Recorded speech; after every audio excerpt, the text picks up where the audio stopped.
தந்த சுடற்கொடியே சோகத்தை நிறுத்தி விடு.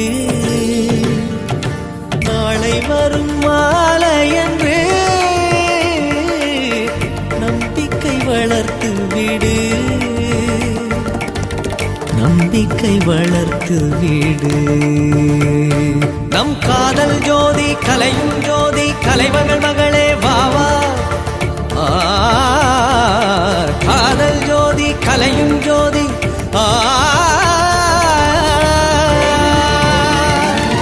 ஜோதி எப்படி ஜோதியை எரிக்கும்